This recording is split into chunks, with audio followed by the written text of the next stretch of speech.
Welcome to the 2022 Dr. Martin Luther King Jr. Holiday Celebration. I am Dr. Shauna Morgan, and it is my distinct honor to serve as your Mistress of Ceremonies. As we continue to remain vigilant in this time of crisis, we're pleased to bring you a reimagined but equally meaningful program this year. We now welcome local artist and educator Mr. Ron Wilbur and University of Kentucky doctoral candidate Miss Erica Gabriel for the singing of Lift Every Voice and Sing. Please join me in standing for the Black National Anthem.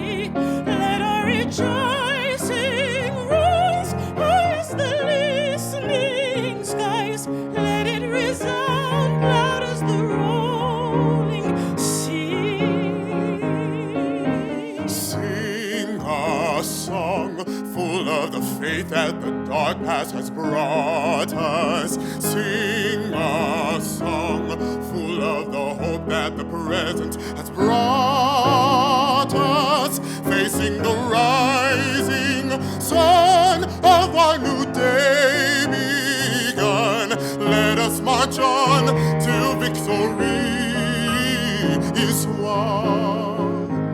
Stony the road we trod, chastening rod, felt in the days when hope unborn had died, yet with a steady beat and not a weary feet, come to the place for which our Father sighed.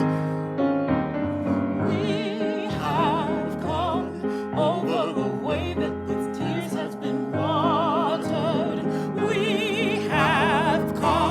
treading our path through the blood of the slaughtered, out of the gloomy past, till now we stand at last. There our bright gleam of our bright star is cast.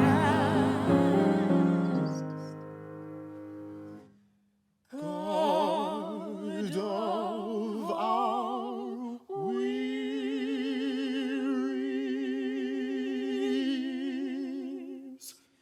God of our silent tears, Thou who hast brought us thus far on the way, Thou who hast by thy might led us into the light. Keep us forever in the past, we pray. Lest our feet stray from the places, our God, where we met Thee. Lest our hearts, drunk with the wine of the world, we forget Thee. Shadowed beneath Thy hand, may we forever stand true to our God, true to our name, till the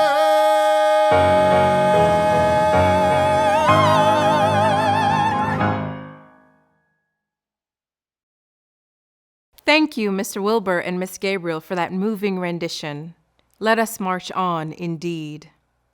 In addition to the broad array of businesses, schools, churches, civic organizations, nonprofits, and individuals who allow us to bring you this program annually, the Dr. Martin Luther King Jr. Day celebration receives major sponsorship from the University of Kentucky and Lexington Fayette Urban County Government. Bringing greetings from our government partner is the Honorable Mayor Linda Gorton. Hello, and welcome to our annual celebration of the life of the Reverend Dr. Martin Luther King Jr.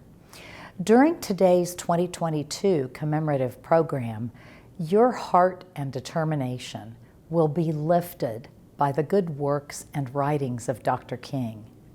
Thank you and congratulations to the members of the Commemorative Program Planning Committee. Despite the difficulties of COVID-19, you have put together another great event. Although we meet again in a virtual environment, we can still remember Dr. King and his teachings. In Lexington, we are putting those teachings into action. We are continuing to identify ways to disrupt and dismantle systemic racism in our community through the implementation of recommendations made by my Commission for Racial Justice and Equality. We still have work to do, but we are making steady progress. Again, welcome and thank you for your commitment to remembering and celebrating the life of Dr. King and his dream of justice, opportunity, and fairness. And thank you for everything you do to help make Lexington a better place to live for everyone. 2 years ago, in January 2020, when we last gathered for the annual Dr. Martin Luther King Jr. celebration program, we could not have anticipated that even as we acknowledged the continued challenging road ahead in our work for social and economic justice and equality, that our communities, from the main streets of the Commonwealth to every Hauptstrasse in Germany, to Villa Gazi Street in Soweto, South Africa, to Dadabai Nauroji Road in Mumbai, India, to Villa de la Harmonia in Sao Paulo, Brazil, would, in just a few months, face our most difficult global crisis in over a century. Our global community, Dr. King's beloved community, has been forever changed by the compounded loss and endless grief, in addition to the persistent oppressions which have long constrained our lives. In this critical moment, it is imperative that we call upon the fortitude and wisdom that so marked the life and work of Dr. Martin Luther King Jr. In this great moment of uncertainty, when multiple traumas afflict us individually and communally, when we question how we will move forward and attempt to tend to our suffering, we must also seek out the hopeful possibilities of this challenging era. In 1965, Dr. King visited my birth country, Jamaica, to deliver a commencement address at the University of the West Indies. His remarks, entitled "Facing the Challenge of a New Age," a version of which he also delivered at then Kentucky State College some years before, implored that the great challenge facing all of us today is to somehow stand before the opportunities of the moment and face the challenges of the hour with creativity and with commitment and with determination. We have before us the glorious opportunity to inject a new dimension of love into the veins of our civilization. In Jamaica, he saw the possibility for a space where, with an empowered Black community, diverse leaders, and a unified multi-ethnic and multicultural society, the humanity of individuals can be fully respected, honored, and loved. We cannot solely rely, however, on the emergence of newly appointed leaders. We must, each of us, take on the responsibility bequeathed to us and effect change in some way. We must persist in lifting our voices and marching our feet to shake and ultimately raise the foundations of systemic oppression. As we look to move ahead, let us hear a word from Dr. Eli Capilouto, President of the University of Kentucky, a cornerstone sponsor of today's program. Dr. Martin Luther King Jr. is among the most influential leaders in the civil rights movement. His powerful speeches inspired the world, and his leadership in acts of nonviolent resistance changed the course of our nation. As we continue the struggle for social and racial equality in a time of denial, Dr. King's legacy calls us to action. It reminds us of our responsibility to confront discrimination, to open doors of opportunity. On Martin Luther King Jr. Day, we commemorate the determination and the courage with which Dr. King galvanized a movement. And on every other day, we must honor his sacrifice by emboldening agents of change and by doing what is necessary to uphold the values he championed as we continue his work.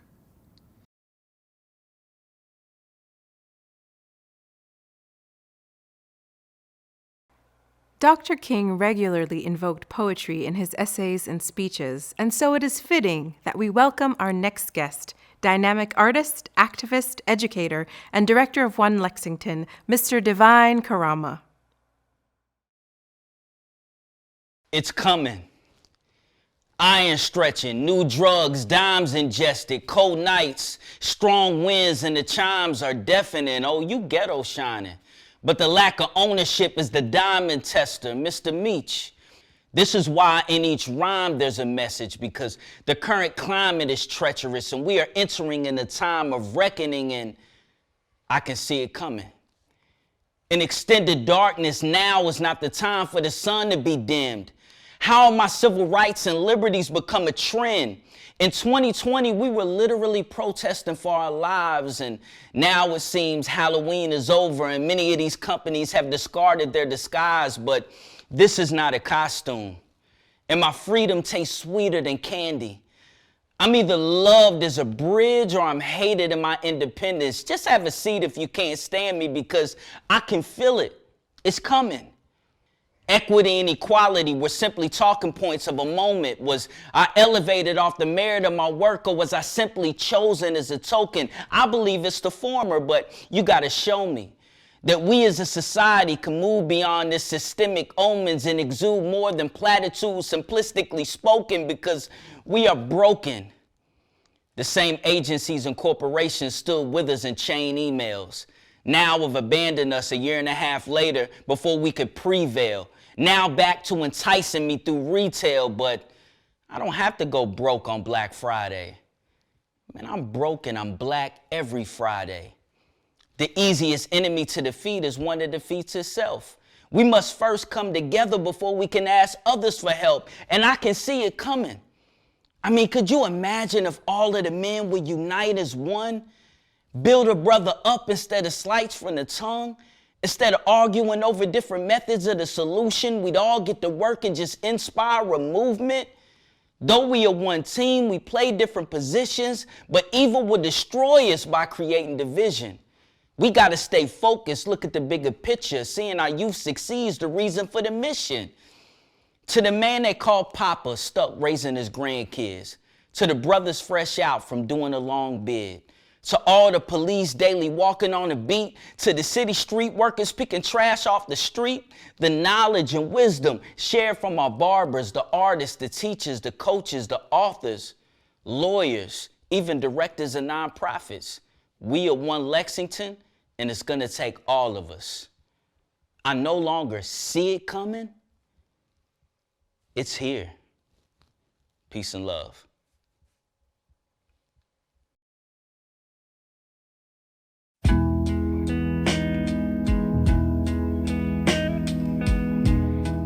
Music is the universal language, the great healer. The ancients have always known this. Music is what millions of enslaved Africans turned to as they lay in the bottoms of European slave ships, unable to communicate with each other because they spoke Yoruba, Igbo, Ashanti, Mendi, and thousands of other languages. Our guest artist was one of 4 children born and raised in Chicago to Carol and Patrick. He cannot remember a time when music was not there. He was 12 years old when he sang the part of the lion in The Wiz. And the rest, as they say, is history. He went on to study voice at Oberlin College and won first place in the All-Tech competition held at the University of Kentucky.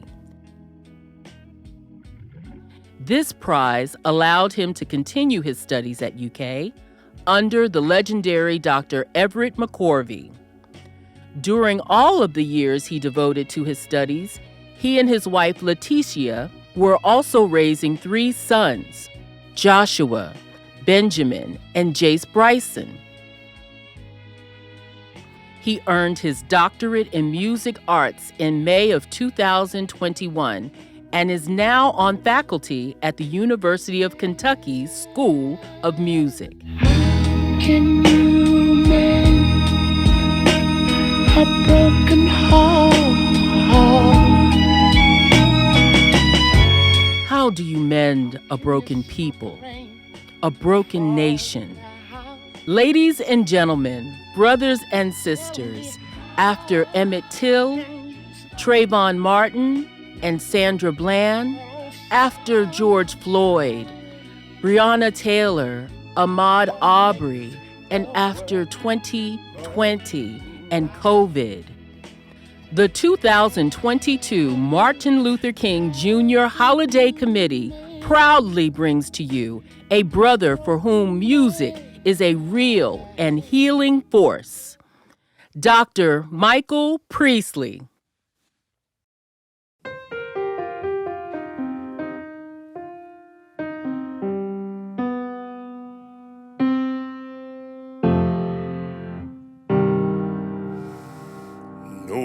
No one, let me come in. Doors all fastened and the windows pinned. Keep your hand on the plow, hold on. No, I said you done lost your track. Can't plow straight and keep on looking back. Keep your hand on the plow, hold on. Hold on, hold on. Keep your hand on the plow, hold on. Mary had a golden chain, every link was my Jesus' name. Keep your hand on the plow, hold on. Keep on plowing and don't you tire. Every round goes higher and higher. Keep your hand on the plow. Hold on. Hold on. Hold on. Keep your hand on the plow. Hold on. Wanna get to heaven, let me tell you how. Keep your hand on the gospel plow. Keep your hand on the plow. Hold on. If that plow stays in your hand, in your land, you're straight in the promised land. Keep your hand on the plow. Hold on. Hold on. Hold on. Keep your hand on the plow. Hold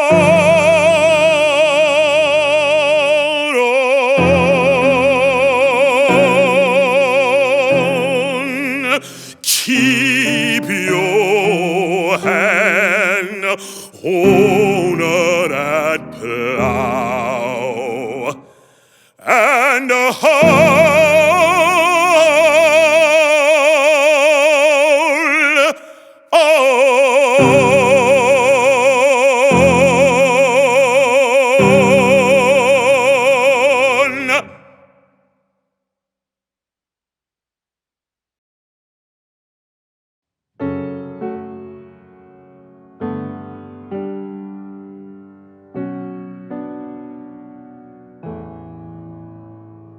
Go out and tell a story, let it echo far and wide. Make them hear you, make them hear you. How justice was our battle, and how justice was denied. Make them hear you, make them hear you. And say to those who blame us for the way we chose to fight, that sometimes there are battles which are more than black or white.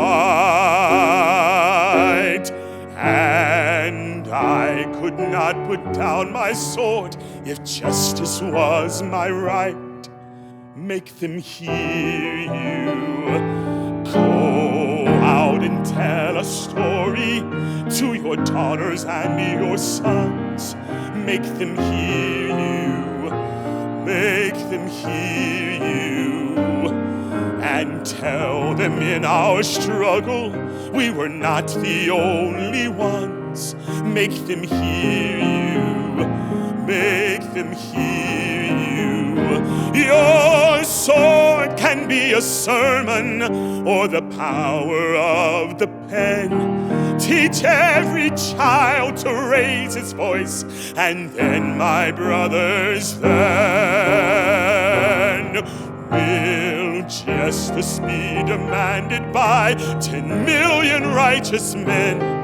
Make them hear you. When they hear you, I'll be near you again.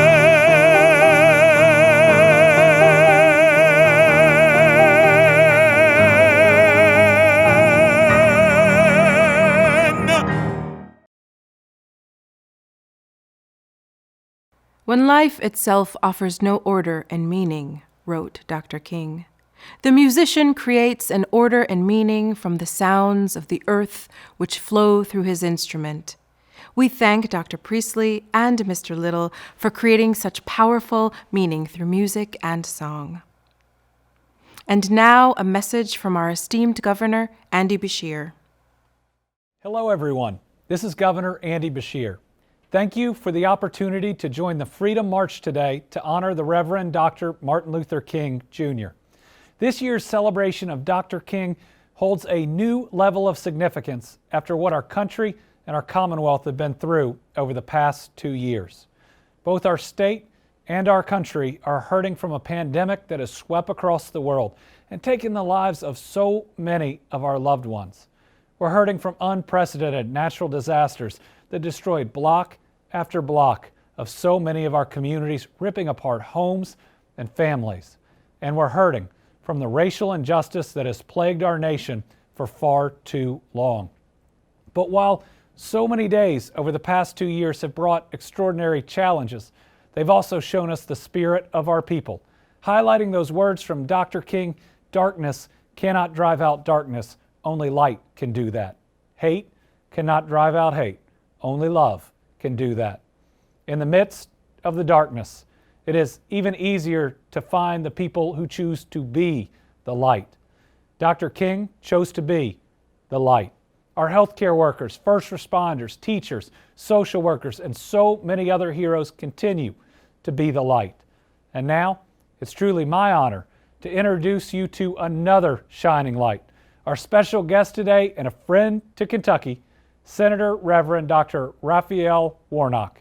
Senator Warnock grew up in Caton Homes Public Housing in Savannah, one of 12 brothers and sisters. He learned from his parents' example the values of hard work, patriotism, and public service.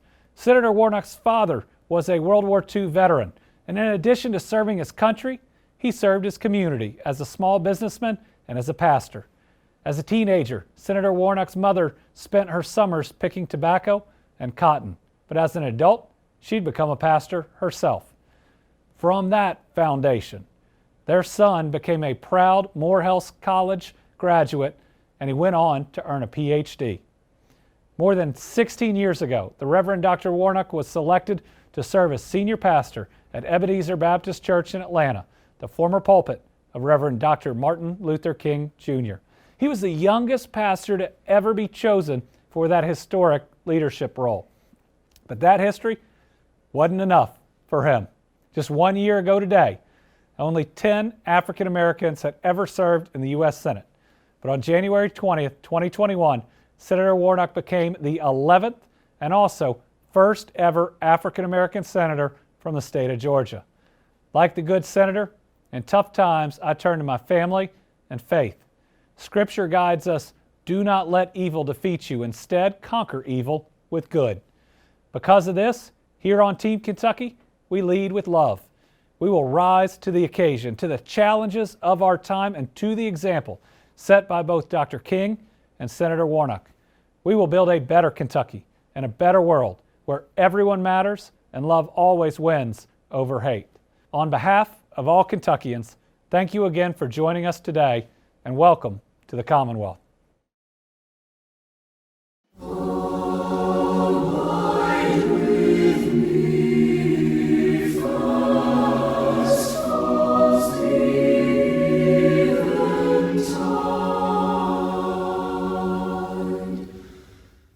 Our guest speaker is one of 12 children born in public housing to parents Verlene and Jonathan, both Pentecostal ministers. He credits his family, community, and the Upward Bound program for guiding him to Morehouse College, where he graduated in 1991 with honors in psychology. He earned both his master's and doctorate in philosophy in the field of systemic theology from Union Theological Seminary in New York City. He is a graduate of the Leadership Program of Greater Baltimore, the Summer Leadership Program at Harvard University, and Leadership Atlanta. He has received honorary degrees from the Morehouse College School of Medicine, Fisk University, and the University of the Virgin Islands. Before 2020, he was known primarily as an activist and the senior pastor of what many call America's Freedom Church, Ebenezer Baptist in Atlanta, once pastored by Martin Luther King Sr. and his son, whose birthday we celebrate today, Dr. Martin Luther King Jr. While it is a challenge to follow in such legendary footsteps, at this historic church, he has enhanced its legacy of social activism with both spiritual and numerical growth. He has pastored many other churches, including the Abyssinian Baptist in Harlem and 6th Avenue Baptist in Birmingham, Alabama, where he was mentored by the legendary Dr. John Porter. His work has been featured on CNN, MSNBC, the Huffington Post, and in the Atlanta Journal-Constitution. He made history in 2021 by becoming the first African American elected to the United States Senate from the state of Georgia. He continues to be a passionate advocate for criminal justice reform, voting rights, eliminating poverty, and increasing our understanding of climate change. You have been listening to an old hymn, Abide With Me. when the great African American composer Moses Hogan gave it a new arrangement, we were able to experience this song at an even deeper level. We are reminded that Abide With Me is really a prayer. It is asking the Creator, the universe, the energies, the spirits, the ancestors to remain present, to stay with us, to not leave us in life, do not leave us in death.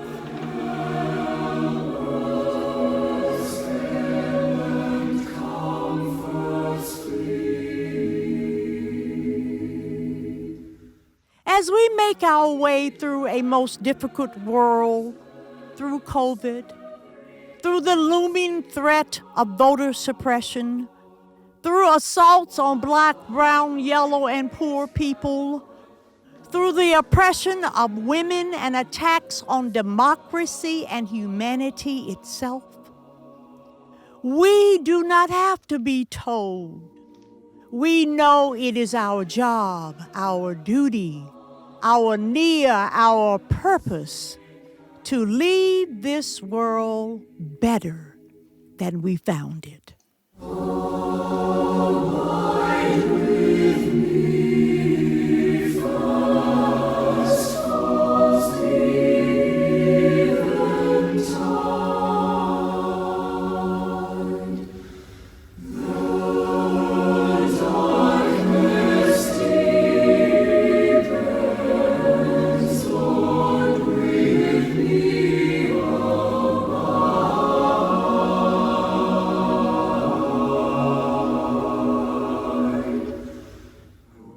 Our speaker today gets it.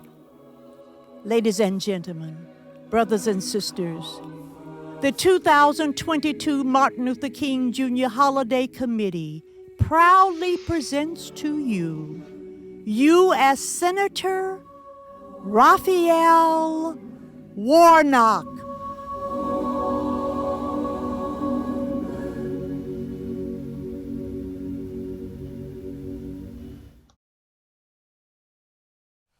My sisters and my brothers, thank you so very much for this special invitation. It's wonderful to be a part of this Martin Luther King Jr. celebration in the city of Lexington, Kentucky, where you have been celebrating and observing the legacy of Martin Luther King Jr. Since 1973. Indeed, you are one of the oldest MLK celebrations in the nation. I'm grateful to the sponsors of this event, the Lexington Fayette County City Government and the University of Kentucky, and a wide array of local sponsors, including churches, schools, businesses, nonprofit and community-based organizations. All of us have come together, summoned by the spirit of Dr. King. We're grateful to the governor of the Commonwealth of Kentucky, the Honorable Andy Beshear, Mayor Linda Gordon, and the president of the University of Kentucky, Dr. Eli Capilouto. I'm grateful to Dr. Christine Albert and the co-chairs of the MLK Holiday Committee, Councilman James Brown and Mr. Chester Grundy. It's wonderful to be here, even if virtually, talking to folks in the bluegrass state. And so as we reflect on the life and the witness of our brother Martin Luther King Jr., I want to raise in your hearing and center our thoughts around a passage of scripture found in the book of 2 Kings, chapter 13. The reading begins with the 20th verse. So Elisha died, and they buried him. Now bands of Moabites used to invade the land in the spring of the year. As a man was being buried, a marauding band was seen, and the man was thrown into the grave of Elisha. As soon as the man touched the bones of Elisha, he came to life and stood on his feet.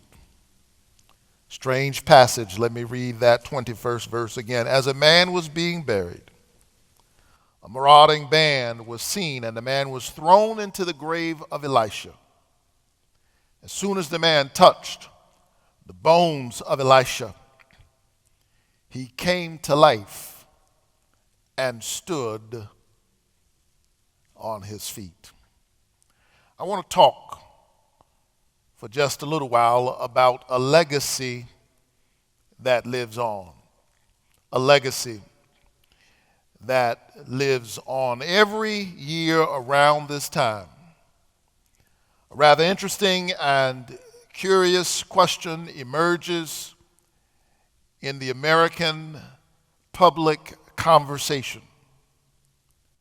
It is often put forward by members of the press, and I can tell you that as the pastor of Ebenezer Baptist Church, I cannot even begin to tell you how many times I have been asked this question by members of the media or students or activists or ordinary citizens in dialogue seeking to understand. They ask, we ask, if he were alive today, what do you think Dr. King would be thinking? What do you think Dr. King would be saying?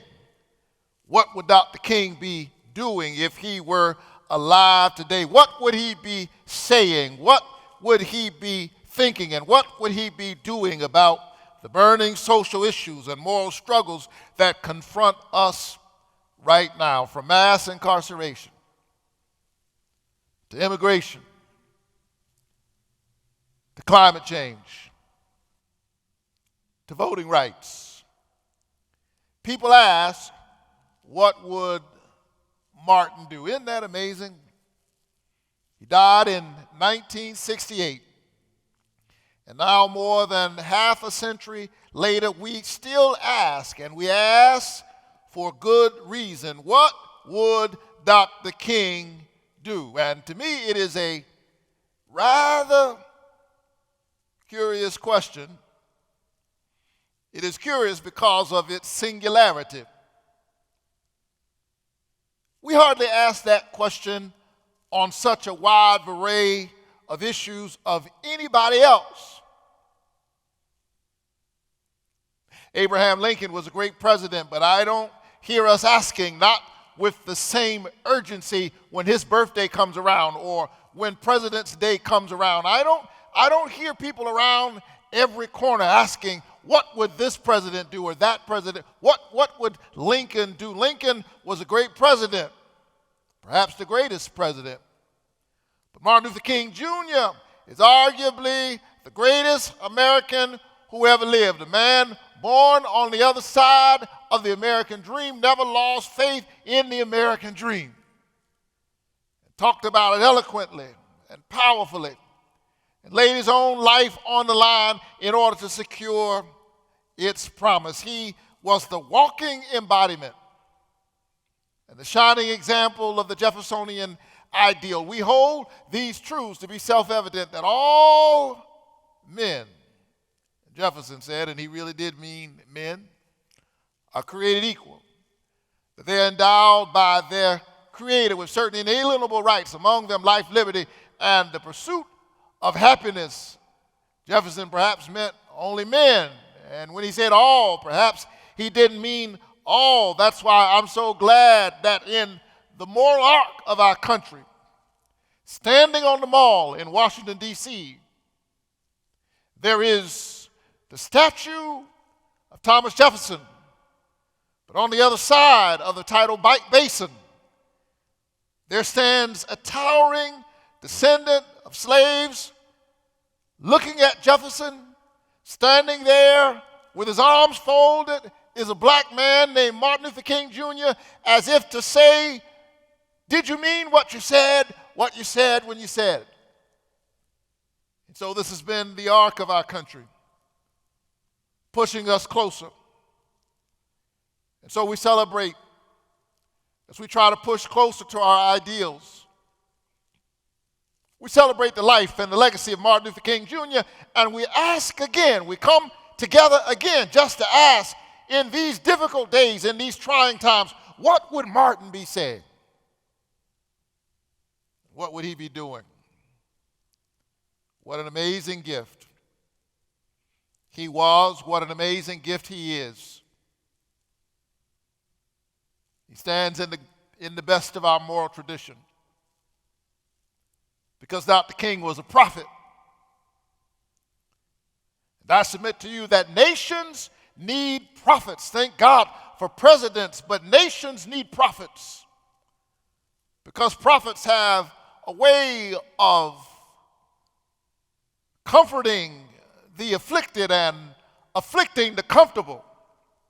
Prophets have a way of speaking about how valleys shall be exalted and mountains and hills made low. In other words, prophets speak until there is a leveling of the playing field.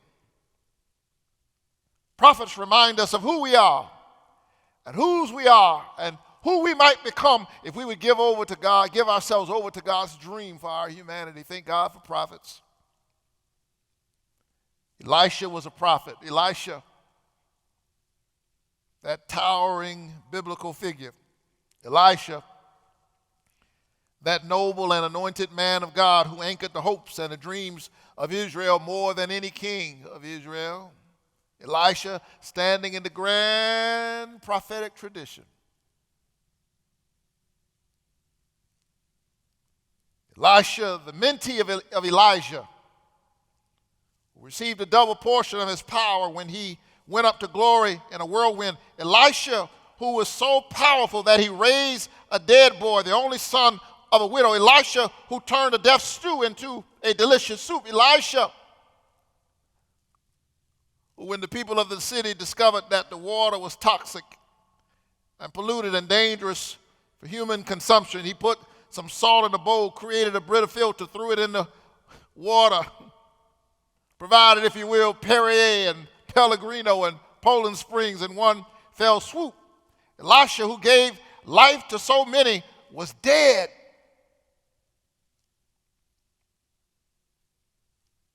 Elisha gathered up to his ancestors, buried in a tomb. And in the aftermath of the prophet's death, the nation became weak. It became so weak that bands of Moabites used to invade the land in the spring of the year. The prophet died, the nation became weak, found itself in a vulnerable place, and outsiders used to invade it every spring. We witnessed not long ago something we thought we perhaps would never witness in our country, when our capital was invaded not by outsiders but by insiders, by those who somehow said that the votes of folk that they feel ought not have a vote and a voice don't count. And there was a violent insurrection on the Capitol. The nation became weak. And it's interesting when we reflect on January 6th, because the day before an amazing thing happened. Doesn't matter to me what your politics are, but when you think about what happened on January 5th, that Georgia elected to represent the state, a former Confederate state, a black man and a Jewish man. And I believe that somewhere in glory, Martin Luther King Jr. and Rabbi Abraham Joshua Heschel are smiling, because when they marched for a better nation, they marched together Rabbi Heschel said when he marched alongside Dr. King, he felt like his legs were praying. So regardless of your politics, regardless of who you voted for, it doesn't matter. Something happened on January 5th when you consider the moral arc of our country. The fact that a kid who grew up in public housing can stand where he stands now bears witness to the power and the possibility of our nation. That happened on January 5th, and I can tell you that I was feeling really good. Early the next morning, I was giving interviews on Good Morning America. I was on The View, and then by lunchtime on January 6th, violent insurrection. And I mention that only to suggest to you that here's where we are as a nation. We are somewhere between the fears and the bigotry and the division of January 6th and the hope and the possibility of January 5th. And once again, a new generation of Americans, people of faith, have to decide who we're going to be and which direction will we go. Will we give in to our fears? Will we give in to division? Will we give in to bigotry? Or will we be pushed closer towards our ideals? The nation became weak after the prophet died, and Moabites used to invade them every spring. But one day, as a man was being buried, the Bible tells us that a marauding band of Moabites was seen, and those who were burying the man decided that they had better get out of Dodge, and so they just threw the dead man over into a grave and they took off, but they happened to throw it into the grave of Elisha. I hope you can see this picture. A dead man thrown into the grave of another dead man, but as soon as the man touched the bones of Elisha, he came to life and stood on his feet. I know it's a strange story, rather spooky and strange to our modern ear and modern sensibilities. You mean to tell me, preacher, this is why I don't deal with church or temple? I hear somebody say, this is why I don't know what to do with you religious folk. What do you mean a dead man fell on another dead man and was made to stand on his feet? Well, think about it in this way. Something in Elisha made something in this other man come alive. Elisha, who all of his life had a kind of fire, in the words of Jeremiah, fire shut up in his bones, that when this man's bones touched the bones of Elisha, something about the legacy of Elisha caused something in the other man to come alive. It is the immortality of influence. And I just want to suggest to you that, like Elisha, you ought to commit your life to a great and noble project that is larger than your lifetime. If your life's project is no longer than your lifetime, then it is too small.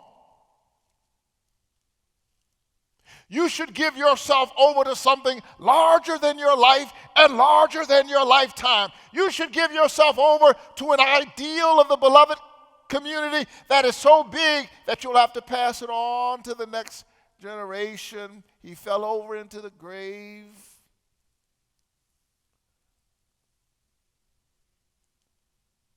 Of a committed child of God. And it caused something in him to come alive. God help us in this moment to come alive. Howard Thurman, that great Christian mystic, 1923 graduate of Morehouse College, one of the greatest theologians of the 20th century, said, "Ask not what the world needs.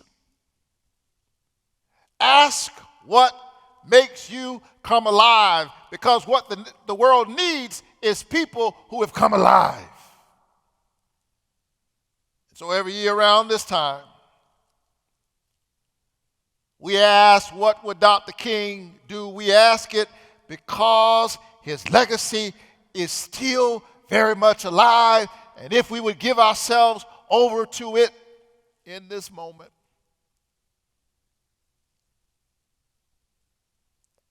causes something in us to come alive also. The text says that the man came alive and he stood on his feet. And every year around this time, Martin Luther King Jr. weekend, everybody wants to be seen, particularly politicians. They want to be seen somewhere in some gathering, at some convocation. They want to be seen standing where Dr. King stood. Well, I give you this word. If you would stand where Dr. King stood, make sure that you find yourself standing on the things that Dr. King would be standing for.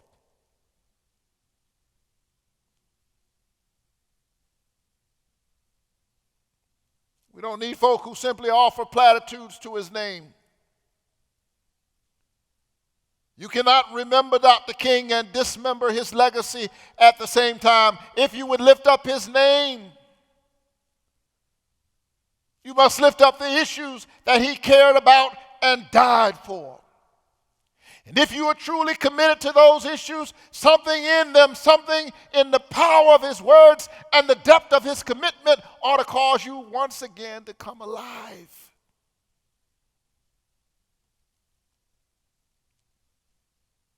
I'm sick and tired of politicians lining up, offering platitudes to his name while supporting voter suppression and voter subversion and mean-spirited policies against the poor and the vulnerable, frustrating efforts to provide health care to working people. Dr. King said of all the injustices, inequality in health care is the most shocking and the most inhumane. If we would stand in this moment,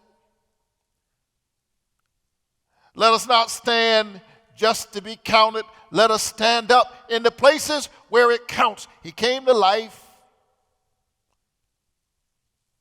stood on his feet. So let me submit to you that we ought to be standing, first of all, for the poor and the powerless. We ought to be standing for the poor and the powerless. Dr. King's last campaign, after all, was the Poor People's Campaign, remember?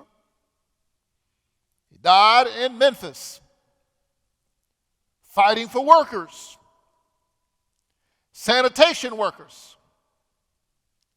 There was a movement going on in Memphis. And one day, Echo Cole and Robert Walker, two black sanitation workers, were on the back of the truck. And why were they on the back of the truck? In the midst of a downpour of rain. Because even though it was already 1968, 4 years after the Civil Rights Bill of 1964, they were not allowed to ride inside the truck. They were riding outside the truck, trying to protect themselves from the rain, but nothing could protect them from racism and bigotry. And so while trying to shelter themselves from the rain, they were crushed in the machinery of their own sanitation truck. And all of these years later, too often the poor and the vulnerable and the powerless are crushed by the machinery of those who are so committed to their own wealth, their own power, that they see them as just casualties, people who die at the hands of marauding Moabites in the springtime of every year. Stand up for the poor and the powerless. Stand up for those who cannot speak for themselves. Stand up. It's wrong to give tax cuts to the richest of the rich while taking resources from the poorest of the poor. Stand up for the poor. The prophet said, and Jesus quoted him, "The Spirit of the Lord is upon me because he has anointed me to preach good news to the poor." That's what Isaiah said. He touched the bones of Elisha and he stood up on his feet. Stand up for the poor and the powerless, but not only that, stand up for peace. Stand up for peace in our streets and stand up for peace abroad. Don't give in to violence. People who have no vision specialize in division. They cannot lead us, and so they want to divide us. Stand up for peace. Resist racism. Say no to sexism. Stand up against anti-Semitism and Islamophobia and homophobia and xenophobia. Remember the words of Dr. King. We're tied in a single garment of destiny, caught up in an inescapable network of mutuality. Whatever affects one directly affects all indirectly. Stand up for peace. And remember what he said about peace. Peace is not merely the absence of tension, it is the presence of justice. No justice, no peace. Stand up for peace. Stand up knowing that I cannot be all that I ought to be until you are all that you ought to be. And you cannot be all that you ought to be until I am all that I ought to be. Stand up for a peace that embraces all of us. Stand up for the poor and the powerless. Stand up for peace. But not only that, my beloved, stand up for the planet. We do not own this place. We are but stewards of this place. The scripture tells us that the earth is the Lord's, the fullness thereof, the world, and they that dwell therein. We are stewards of this place. We're not being kind to Mother Earth. And somewhere I read in Scripture, honor your father and your mother so that your days might be long on the earth, long in the land that your God gives to you. Be kind to Mother Earth so that our days on Mother Earth might be long. Dr. King used to say that we are tied in a single garment of destiny. I submit to you that that not only applies to human beings, it applies to other beings. If the birds and the fish are in trouble, all of us are in trouble. Same creator, same creation, caught up in an inescapable ecosystem of interdependence. We've got to get serious about standing up for the planet. It is not just a political call, it is a moral obligation. Finally, my beloved, stand up for the promise.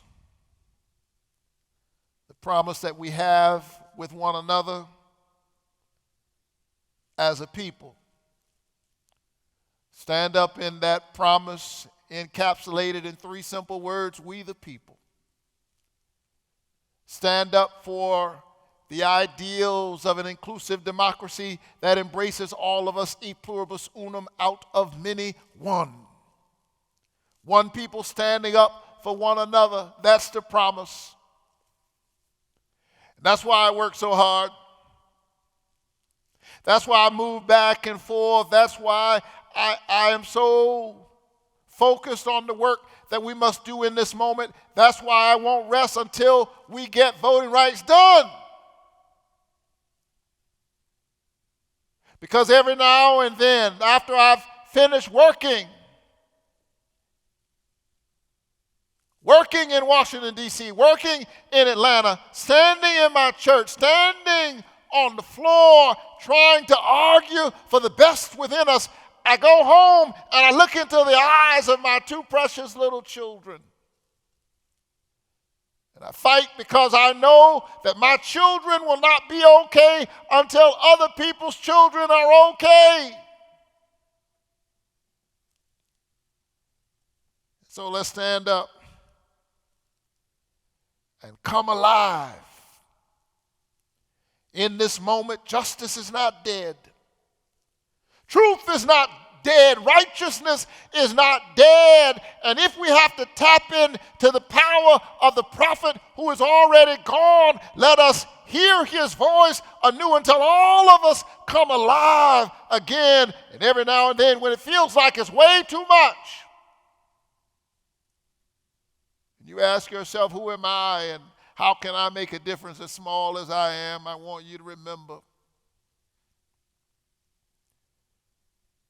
that up in the mountains of Virginia, there's a strange natural phenomenon called Cedar Creek. Cedar Creek, it's a tiny little creek, but it's done an amazing thing. Like a surgeon's knife, it's cut its way through a mighty mountain. But if you were to ask the creek, little creek, how in the world did you manage to do what you've done? You're so bad. How'd you, a little creek, cut your way through a mighty mountain? The creek would say, oh, you really want to see something impressive? Don't look at me. I actually get my power from something greater than me. I get my power from the river. It's the James River that pushes the creek. The creek has made its way through a mighty mountain, but if you were to go and talk to the James River and say, James River, how in the world have you managed to do all the things you've done? The James River would say, what do you mean? And you would say, well, I hear that it's really the river that pushes the creek, and that tiny little creek has made its way through a mighty mountain. The James River would say, oh, if you really want to see something impressive, don't look at me. You ought to go and see the Chesapeake Bay. Matter of fact, I have to go through the bay every 24 hours just to recharge. And it's the bay that pushes the river, and the river pushes the creek, and the creek has made its way through a mighty mountain. But if you were to go talk to the bay and say, Bay, how have you managed to do what you've done? The bay would say, oh, I'm not impressive. If you really want to see something impressive, you ought to go to the Atlantic Ocean. Because I'm a boy from Savannah, Georgia, I admit to you, yes, one day I stood on the beach and I had a conversation with the Atlantic Ocean. And I said, oh, Atlantic Ocean, what makes you so awesome? And the ocean said, what do you mean, boy? I said, well, I hear that it's the ocean that pushes the bay, and the bay pushes the river, and the river has pushed the creek, and the creek has made its way through a mighty mountain. You know what the ocean said to me? The ocean said, don't look at me. I get my power from the sublime strength of gravity, the pull that causes planets to march in a single file and orchestrates a sublime movement of ocean currents. Behind the ocean, there is a great God, and the great God is the power that controls the ocean, and the ocean pushes the bay, and the bay pushes the river, and the river pushes the creek, and the creek has made its way through a mighty mountain. Stand up, my beloved, even when it feels like the cause is dead and the possibilities are dead. Behind you, there is a mighty ocean of God's great humanity, men and women, boys and girls from the four corners of the earth standing up for justice and truth and righteousness. And behind all of us is the power of a great God who promised never to leave us. Never to leave us alone. Keep the faith and keep standing up. Keep looking up. Keep doing the work that God has called us to do together. Thank you, Senator Warnock. The beloved community endures and continues to strive for the world Dr. King imagined. One of the great liabilities of life is that all too many people find themselves living amid a great period of social change, and yet they fail to develop the new attitudes, the new responses that the new situation demands. Dr. Martin Luther King, Jr., From Remaining Awake Through a Great Revolution, 1968. Indeed, we are in a crucial moment. This moment of reckoning in an age of denial demands that we awaken, that we remain awake. It demands our resolve. It demands our creativity anchored to an ancestral power. It demands our love of self and each other. Dr. King wrote, "God has wrought many things out of oppression. He has endowed his creatures with the capacity to create. And from this capacity has flowed the sweet songs of sorrow and joy that have allowed man to cope with his environment and many different situations." And so it is in that spirit that we close today's program. Reach for your capacity to create. Engage neighbors who, with the right tools, can create. Thank you for joining us today and all our tomorrows in this journey for justice. Let us welcome again the inimitable Dr. Michael Priestley and Miss Erica Gabriel.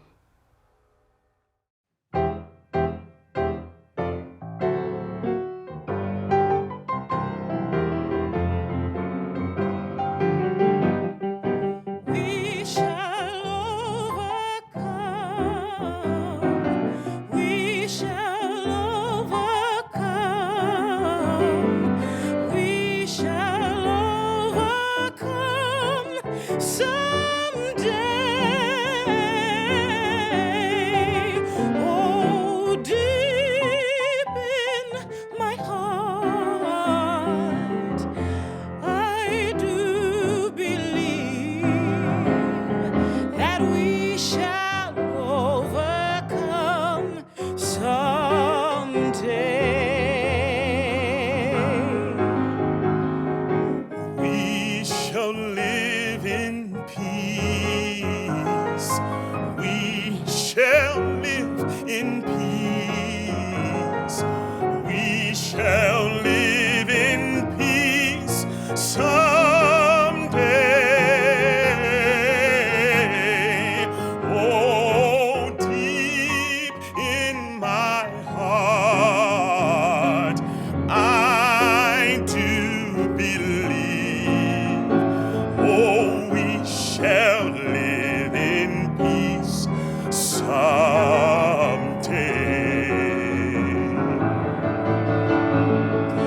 We are not afraid. We are not afraid. We are not afraid today.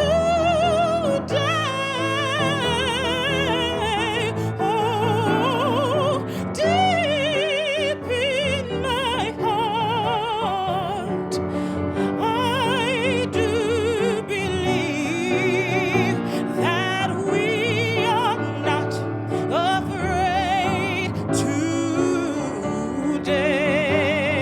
today. Oh, God is on our side.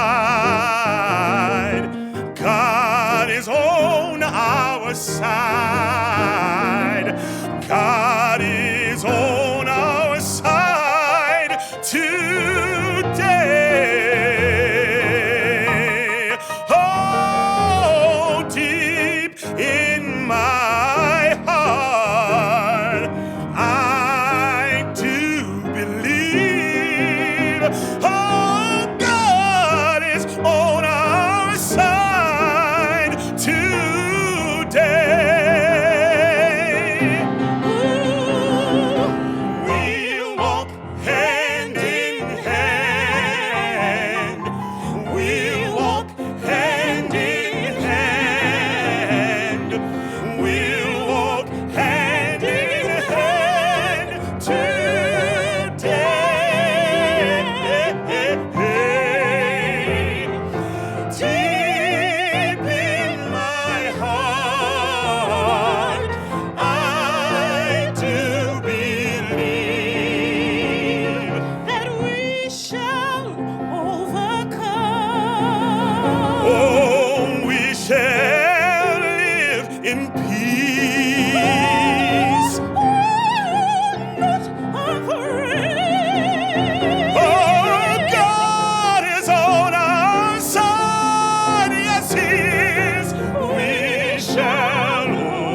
to you.